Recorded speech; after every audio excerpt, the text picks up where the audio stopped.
आपण प्रार्थना करूया परमेश्वराच्या कारण वापस दिवसाबद्दल तुझे आभार मानतो. महान परमेश्वर, आशीर्वाद परमेश्वर, तुमच्या वचनाचा ज्ञान प्रत्येकाला सहाय्य केलेले सर्व पापांच्या प्रजाची क्षमा कधी प्रार्थना परमेश्वर ख्रिस्ताच्या नावाने करतो. आमेन. हालेलुया.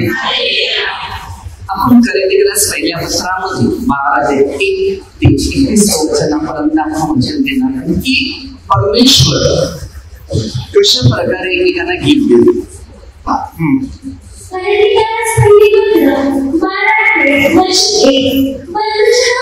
कैसे थे बंधुजनों, तुम्ही आध्यात्मिक दानाविषयी तुम्ही अजाण असावे अशी माझी इच्छा.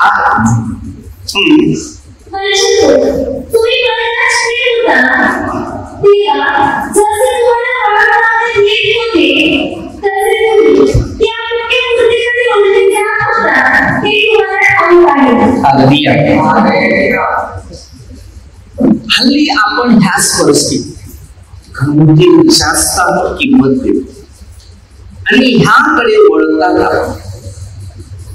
आपण इतर सारखी जीवन जगतात की ज्याला देवाची खरी ओळख झालेली.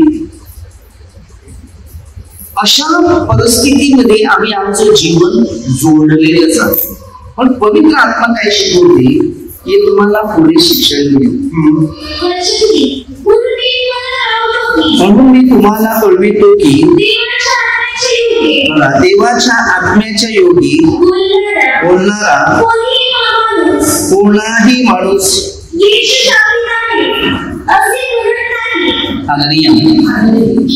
देवाच्या आत्म्याच्या द्वारे जो बोलतो येशू शापित आहे असं बोली.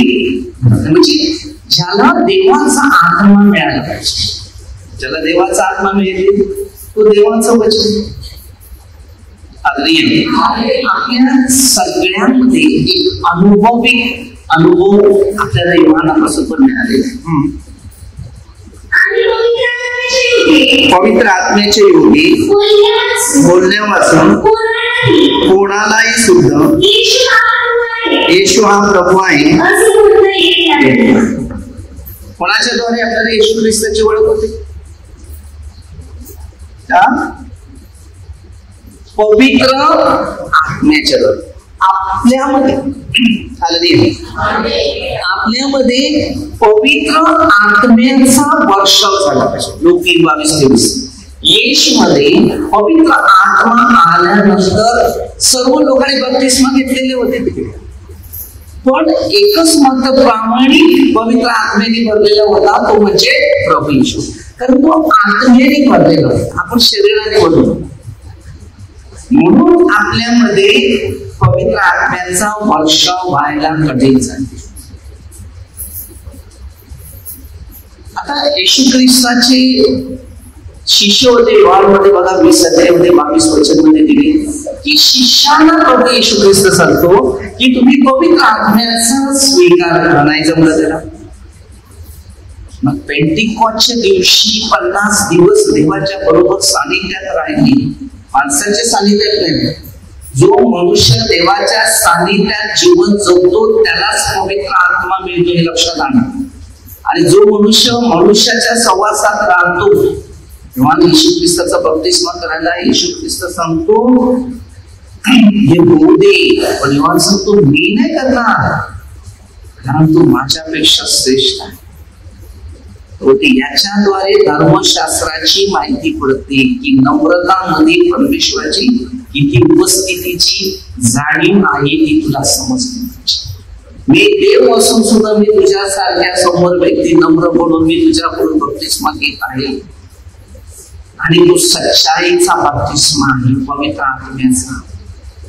मग त्याच्याद्वारे धर्मशास्त्र समजलं की अनेक लोकांनी बप्तिस्मा घेतले, परंतु त्याला बप्तिस्माचा अर्थ समजलेला नाही.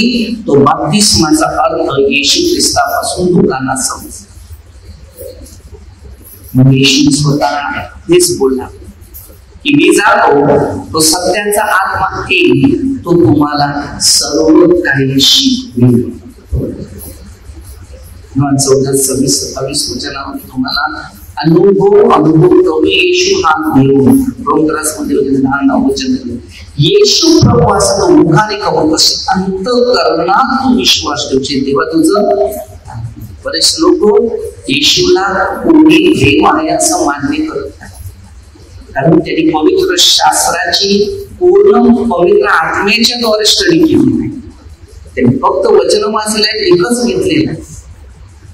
मध्ये 1:18 मध्ये काही लोक असे सांगतात की देवाला कोणी पाहिलं नाही. मग ते 5:8 त्याची अंतःकरणाची शुद्धता देवाला पाहिजे. पवित्र आत्मेशिवाय कोणता मनुष्य देव येशू ख्रिस्त आहे असं मानू शकतो. ही वचन अनेक अनुभवी लोकांसाठी, सगळ्यांना नाही. पवित्र आत्मा काय म्हटलं की पवित्र आत्मा कसा पण सापडतो. पवित्र आत्मा पवित्र शिक्षणाबाबतीत शिकवण देतो. आता दावीद जो होता पवित्र आत्म्याने पूर्ण भरलेला होता, पण चुका झाल्या त्याच्यात. पण त्याला मंदिर बांधायला जेव्हा परमिशन दिलं नाही जमलं त्याला, कारण त्याच्या चुका देवासमोर आढळल्या. म्हणून तुमचा पुत्र होईल. त्यानंतर तो मंदिर. तर त्याच्यातून पुढे काही गोष्टी आहेत की आम्ही पवित्र आत्म्यामध्ये कशा प्रकारे प्रवास करणार आहे. 90% माणसामध्ये दुष्ट आत्मे आहे. दुष्ट कल्पना, दुष्ट विचार, दुष्टाई, भांडण, नफरत, द्वेष, हे लोकांच्या बाबतीत आहेच. अशी कर्म करणाऱ्या देवाच्या राज्यात प्रवेश नाही. गेले 15 पासून तर तुम्हाला परफेक्टली दिशावर अवलंबून राहणारा जो मार्ग आहे तो शोधून काढला. पवित्र आत्मा आपल्या सगळ्या मनातल्या गोष्टी जाणतो. आता तुम्ही याच्या अगोदर वारा पाणी करणार होता ना, ही तुमची परीक्षा आहे. आणि आपल्याला माहिती आहे गुरुवारच्या अभिषेकाच्या दिवशी पाऊस त्यांची ती होईल. अरे प्रार्थनेला माणसं यायची, कारण माणसं घाबरतात. एजिकेल 36-25 तुम्ही विचार करा. त्या टाइमाला सांगायचं की माझ्यावर शुद्ध पाणी शिंपेल, मी शुद्ध होईल, माझी पाप धुतली जातील. ऐकून आपल्यामध्ये विश्वासी कसा माणूस आहे का? मी पण भिजून आलो.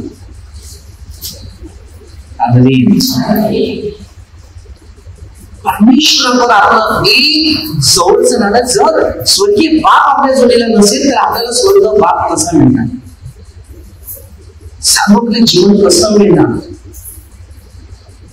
म्हणून आमच्यामध्ये एकाच देवावर लक्ष देणं मूर्ती म्हणून 17:3 वचन. सार्वत्रिक जीवन एकच आहे, एकच जो देव तो देव शुद्ध एकाच देवाला होता, कारण तोच परिपूर्ण होता. स्वर्गीय बापाने त्याला पाठवलेला होता. तो पुत्र बनलेला आहे, बाप पण बनलेला आहे, देव पण बनलेला आहे, सर्व स्वरूप आहे.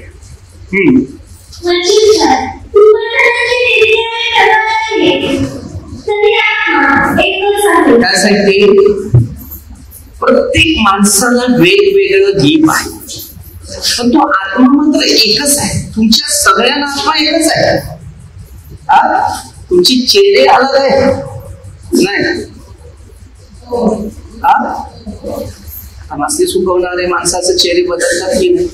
देव त्या बरोबरचा आत्मा आमच्या जोडीला कसा ठेवायचा. मग त्यांनी काय शिकले. पुढे वचन सांगते सेवा करणाऱ्याचे निराळे प्रकार आहेत. काय सेवा प्रत्येक मनुष्य. तुम्ही झाडू मारा ही पण सेवा आहे, प्रवचन द्या ही पण सेवा आहे, लोकांना मदत करा ही पण सेवा आहे. सेवाची चांगल्या गुणाचे अनेक प्रकार आहेत. हे सगळं चांगलं करत राहण्याचा प्रकार चालू.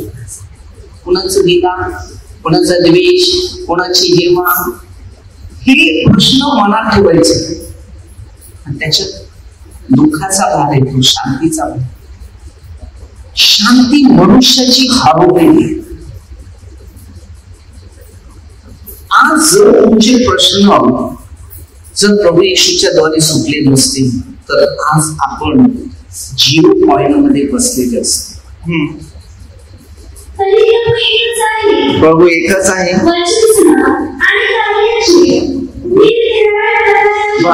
कार्य निरनिराळ्या प्रकारे तुम्हाला कार्य दिलेलं आहे, तुम्ही करायची जबाबदारी. आपल्यामध्ये परीक्षा आल्या, दुःख आले, समस्या आले, टेन्शन आलं, परमेश्वराचं शिक्षण काय माहितीये का? हे जे कार्य आहे ना, जेव्हा प्रभू येशूने आपल्या शिष्याला जेव्हा घडवायला सुरुवात केली, डोंगरावरचं प्रवचन आहे, डोंगर उतरल्याने आपल्या शिष्याला त्याने शिकवायला सुरुवात केली. तेव्हा त्यांनी पहिलं काय सांगितलं माहितीये का? ते पहिलं मनावर कंट्रोल कर. हे आध्यात्मिक भोजन आहे, याचा आपण चव घ्या, कारण याची चव कधी संपत नाही, एकदम टेस्ट आहे. हे आध्यात्मिक भोजन आहे, समजलं? माहितीये ना, मग ते 4:4 मध्ये वचन दिले, सैतानाला हरवलं. मनुष्य केवळ बांधलेले नव्हे तर परमेश्वराच्या मुखातून निघणाऱ्या प्रत्येक वचनाने सगळी. एक वचन म्हणजे एक आध्यात्मिक घास आहे, शरीराला अन्न पचन करते. किती सुंदर हे शिक्षण दिलेले. एवढं जेवढं तुम्ही वाचत जाशील ना, एक पण शरीरामध्ये रोग उभा राहणार नाही, कारण हे शांतीचं पुस्तक आहे. आणि त्याच्यात परमेश्वराचे महान व्यक्ती येऊन त्याच्यावर निर्णय घेऊन ही पवित्र आत्म्याच्या प्रेरणेने ही शास्त्र लिहिणार. आणि या शास्त्राच्या द्वारे हर मानवाचं जीवन पवित्र आत्म्याच्या द्वारे जीवन कसं चालवावं व कसं जगावं या सर्व मानवासाठी ही शिक्षण होते. म्हणून पौलाला जास्त डिमांड का दिला? कारण तो सुशिक्षित होता, तो शिकलेला होता, त्यांनी अनुभव घेतले आणि त्याला सत्य कळालं की ह्या बिना आपल्या भविष्यामध्ये मार्ग. पौलाने किती दुःख सहन केले माहितीये, मानवी व्यवहाराप्रमाणे, आणि त्या दुःख सहन करून त्याने ख्रिस्ताचा स्वीकार केला. तुम्ही ख्रिस्तासाठी मरायला पण तयार आहे. आणि सगळ्यात सगळ्यात सगळ्यात पापी मोठा सांगते मी, आपल्या भविष्यामध्ये आपण पहिलं समजून घ्यायचं. तुम्ही कोणी निंदा केली, कोणी द्वेष केले, मग बोला ना मी पापी आहे. कुठल्या पवित्र आत्म्याने माणूस भरून आलेले? एकच होता, येशू ख्रिस्त. सगळ्यांची जुन्या करारापासून नव्या करारापर्यंत येशू ख्रिस्ताचा पवित्र आत्म्याचा बप्तिस्मा.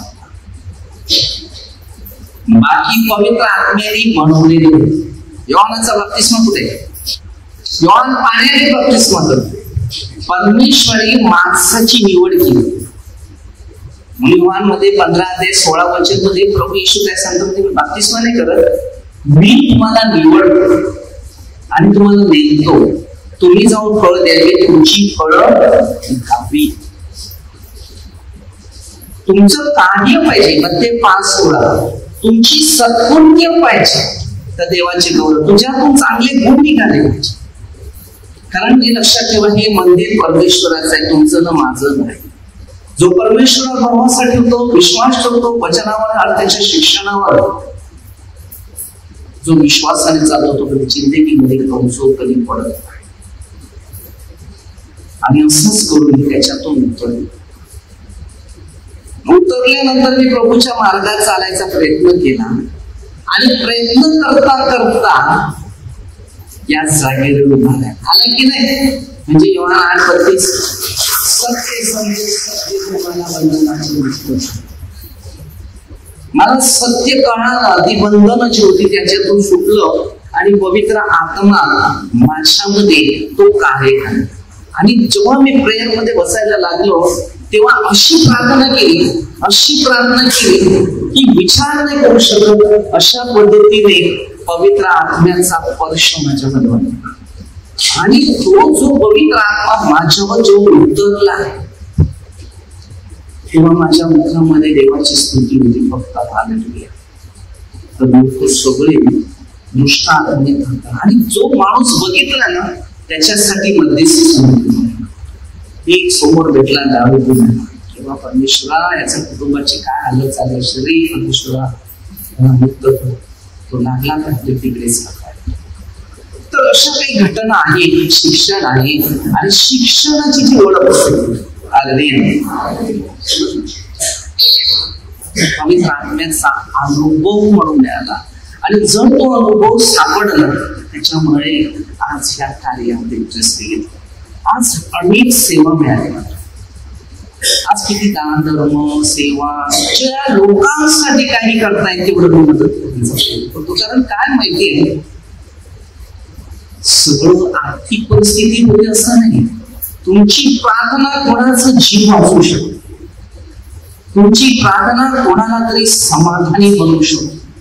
तुमची प्रार्थना अनेक लोकांचं जीवन परिवर्तन करू शकते. तुमच्याच प्रार्थनेत प्रत्येकाचं कुटुंब जोडलं जाईल.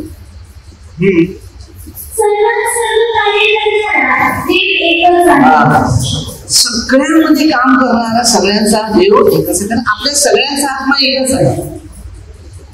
आत्म्याच्या द्वारे आपल्याला देवाने दिलेले जीवन आहे आणि तो जो आत्मा आहे तो परमेश्वराने दिलेला आहे. वापर मात्र आपल्याला करायचा. चांगलं कर वाईट कर. आपण मधल्या झाडाची माणसं आहे आणि ह्यामध्ये कुठे वळायचं हे तुम्ही आणि मी बघायचं. चांगल्याकडे वळालं तर चांगलं भेटेल, वाईटाकडे वळालं तर वाईट भेटेल. कर्म कोणालाही सुटणार नाही.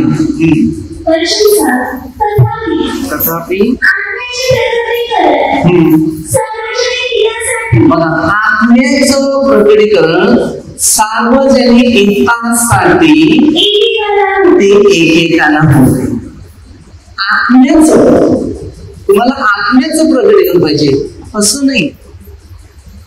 डोळ्याने पाहणार नाहीये, आतून पाहायला पाहिजे की या आतमध्ये काय आहे. आत्म्याच्या गोष्टी तुमच्या जीवनामध्ये ताबडतोब समजतात. मग त्या आत्म्याच्या गोष्टी तुम्ही कोणासाठी तरी कुठे प्रार्थना करत असेल ना तर तिकडच्या गोष्टी तुम्हाला आत्म्याच्या द्वारे इकडे कळतील की अशा प्रश्नाचं उत्तर या व्यक्तीने आत्म्याचं प्रकटीकरण.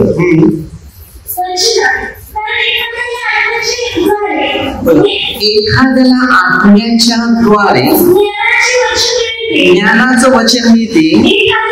एखाद्याला त्याच आत्म्यानुसार विद्येचं वचन. एकच आत्मा आहे तो परमेश्वराचा आत्मा अनेक प्रश्नाचं उत्तर शोधून राहतो.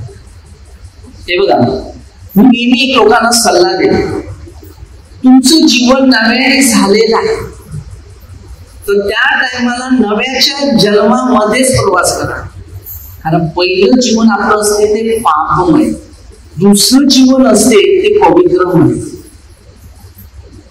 पहिला जन्म असा आहे, दुसरा जन्म असा आहे.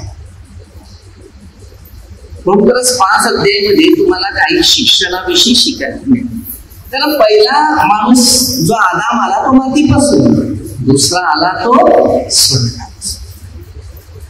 पवित्र मरियम आणि एवेने त्याच्यामध्ये फरक होता. कारण एवेने आज्ञा मोडली पण पवित्र मरियमने आज्ञा मोडली नाही. त्यामुळे तिला स्त्रियांमध्ये धान्याचा उपयोग होतो.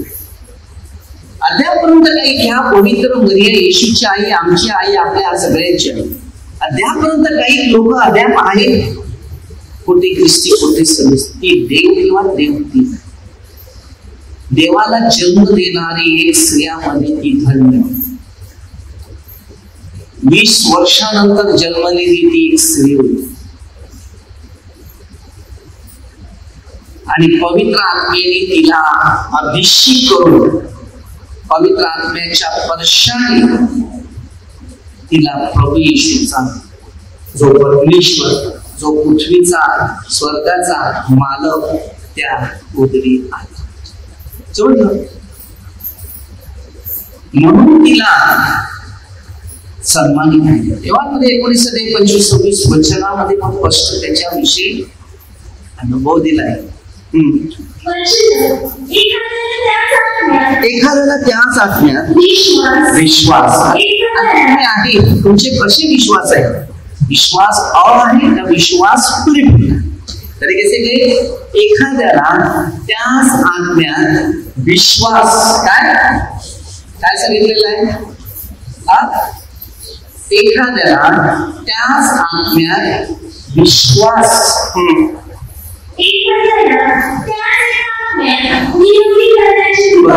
एखाद्याला त्याच आत्म्याने एकाला रोगमुक्त करण्याचं सगळ्यांना ती गिफ्ट नाही मिळत. आता बघा, प्रभू येशू सर्व रोगांना बरे करतो. ती कोणत्या लोकांना बरे करतो? त्यांची समोर विश्वासी लोक त्याच्याजवळ यायचे. आता तुमचा जर विश्वास आहे बरोबर की या आत्म्याच्या द्वारे आमच्या जीवनात अद्भुत चिन्ह व चमत्कार होणार आहे, तो पण तो विश्वास इथपर्यंत नसेल तर चमत्कार होणं कठीण होईल. आता मी विश्वासाने गेला म्हणून माझ्या छातीच्या पोटाचा आजार झाला, माझं वैषम्य जीवनामधल्या सगळ्या प्रश्नाचं उत्तर शोधून काढायला. आणि जसं तुम्ही शोधून काढतील तसं तुमच्या भविष्यामध्ये देवाची कृपा तुमच्या प्रवास करायला सुरुवात करेल.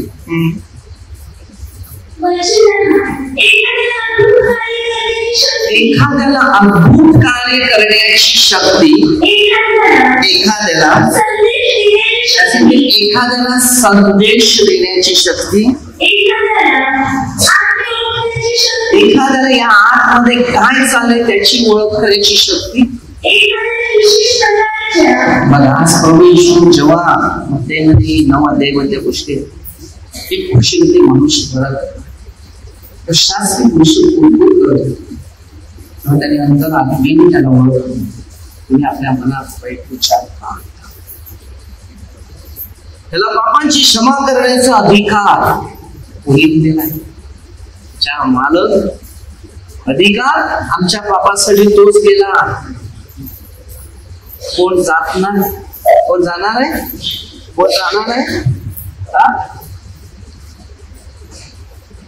बाबा त्यांच्यामध्ये वातावरण बिघडले का भांडण झाले समिट करत तरी जाणार आहे. लग्नामध्ये जेवढी भांडण निर्माण होतात बरोबर, लग्नाला आमंत्रण करणारे सगळे बरोबरचे येतात, पण त्या दोघांमध्ये भांडण झाल्यानंतर समेट करायला एक पण येत नाही. त्यांचं खायला गेले तेव्हा बघितलं साक्षीदार म्हणतात त्याला. ते साक्षीदार आहे. साक्षीदाराचं कर्तव्य आहे त्यांना समजावून समाज या पद्धतीचा अडचणी, समस्या आहे, दुःख आहे, संकट आहे, निराशा आहे. माणूस दुनिया आहे ना, फक्त पैसा पाहिजे, माणूस की नाही पाहिजे लोकांना. कधी पण कोणाचे दुःख असले ना तर पहिले तुम्ही मनात एकच विचार करा की त्याचे दुःख नाही असेल, हे माझ्या अंगावर आले, आज त्याच्या अंगावर येतो, उद्या माझ्या अंगावर येणार आहे, तर मला त्याच्या दुःखाला सहभागी होणं गरजेचं आहे. आज आपण समाजामध्ये हे नियम नाही. कधी कधी खूप असं वाटते की प्रभू तुमची इच्छा पुरी करण्याची खूप इच्छा आहे, पण माझी तेवढी इच्छा होत नाही. तेवढासारखं करू शकतो. मला खूप मोठे लोकांचं चांगलं कर, लोकांची सेवा करण्याची खूप इच्छा आहे, परंतु तसे सगळं तर परमेश्वर आपल्याला अनेक गोष्टी देतो, पण त्याची इच्छा होईल त्या दिवशी आपण सगळं कार्य करू शकतो. पुढेच वचन घे. बघा, भाषा बोलण्याची शक्ती, एखाद्याला भाषाचा अर्थ सांगण्याची शक्ती, हे सगळं कार्य त्यासाठी सगळं कार्य तो एकच आत्मा कार्य करतो. तो आपल्या इच्छेप्रमाणे आता आपल्या सगळ्यांना काहीतरी कामं दिली, काहीतरी कार्य दिलं, मग ते तुमच्या सगळ्याकडून ते करणं भाग आहे. मग तुम्हाला नाकारता येत नाही, कारण त्याच्या इच्छेनुसार हे काम कार्य करण्याची कृपा देवाने तुम्हाला दिली. देवाला फक्त एवढंच सांगायचं की तुमची इच्छा आहे तेवढी. आपल्या इच्छा असतात, आपल्यामध्ये दुष्ट आत्मा कार्य करतो ना, तो त्याची इच्छा मोहामध्ये नेतो. माहितीये तुम्हाला, आपली पण इच्छा आहे, प्रत्येकाची इच्छा आहे की नाही? प्रत्येक मनुष्य काही ना काही इच्छा, ते मोह असतात. तो आपल्यामध्ये जो दुष्ट आहे ना, तो शरीरावर विचार करतो, पण पवित्र आत्मा जो आहे तो आपल्या आत्म्यावर विचार करतो ना. त्याच्या आत्म्याने आपला विचारधारा पवित्र आत्म्याच्या द्वारे करतो. म्हणून प्रत्येकी व्यक्तीचं शिक्षण, म्हणून प्रभू येशू मध्ये सालापासून एक प्रार्थना शिकून आम्हाला मोहात पडून देऊ नकोस. पण आपली ती प्रार्थना नाही मिळत. आपण बोलतो मात्र, पण आपल्या सगळ्या व्यक्तीच्या जीवनामध्ये 1000 पटीचे मोह आहेत. नाही, एक बंगला बांधला तर दुसरीकडे गाडी पाहिजे. नाही, बंगला बांधला तर पुढे गाडी पाहिजे. गाडी घेतली तर आणखी काय काय आहे, सगळ्या गोष्टी पाहिजेच पाहिजे. कारण मोह शरीरामध्ये 99% शरीरात प्रवास करतो, 1% आपला, बाकीचं देवाची आठवण करत. जेव्हा आमची आठवण कशी आहे माहिती का, देवाच्या बाबतीत आमची आठवण आहे ते देवाच्या बाबतीत आहे. जेव्हा आम्हाला काही अडचण आली तेव्हा देवाच्या, सगळं माणूस तसंच आहे. नाही, मी नेहमी लोकांना सांगतो, मग ते मागण्या अगोदर देव द्यायला तयार आहे. तो पहिले प्रार्थने जीवन जगतो. तुझं भविष्य, माझं एक शिक्षण आहे. मी पहिला मस्त होता, माझ्या शरीरात आता अशा परिस्थिती का निर्माण होत चालल्या? दुःख आहे, कष्ट आहे, टेन्शन आहे, मानसिक तणावात आहे, अस्वस्थपणा आहे, आर्थिक परिस्थिती, सगळ्या बाजूने मी आता कमजोर का झाले आहे? की तुझ्या जोडीला येशू आहे. आणि ज्या जोडीला येशू प्रभू आहे तर त्या जोडीला शांती आहे. एक जग असं आहे फक्त मिळवतो मध्ये सोळातेच. आपल्या जिंदगीमध्ये पहिलं शिक्षणाकडे लक्ष. आपल्या जवळ कोणत्या गोष्टी आहेत की स्वर्गापर्यंत पोहोचवणार आहे. उद्याला मला कामाला जायचं आहे, तो उद्या म्हणजे त्या कामावरच गेला, कारण त्यांनी आत्मा अर्पण केलाय कामावर. त्याच्या कामासाठी निवडले तर बाकी नवीन जीवन हे आहे की देवासाठीच जगावं, देवासाठीच देवाच्या इच्छेनेच आपलं जीवन बनवं. विशेष प्रार्थना त्यासाठी करा की पवित्र आत्मा आपल्या सगळ्यांना हवा आहे. आपल्या जीवनामध्ये जो पवित्र आत्मा मिळालेला आहे त्याचा वापर सुद्धा पवित्र सेवा आणि पवित्र कामासाठी केला पाहिजे. दुष्ट आत्मे ते हमेशा आपल्या समोर असतातच, आपल्याला फसवायला, आपल्याला दूर करायला, विष करायला, हेवा करायला, अनेक प्रकारे त्याचं काम आहे. पण आत्म्यामध्ये जो पवित्र आत्मा मिळालेला आहे त्याच्या विचार स्वच्छ करू, पवित्र कार्य करण्याची कृपा आपल्याला मिळावी. विशेष प्रार्थना करूया.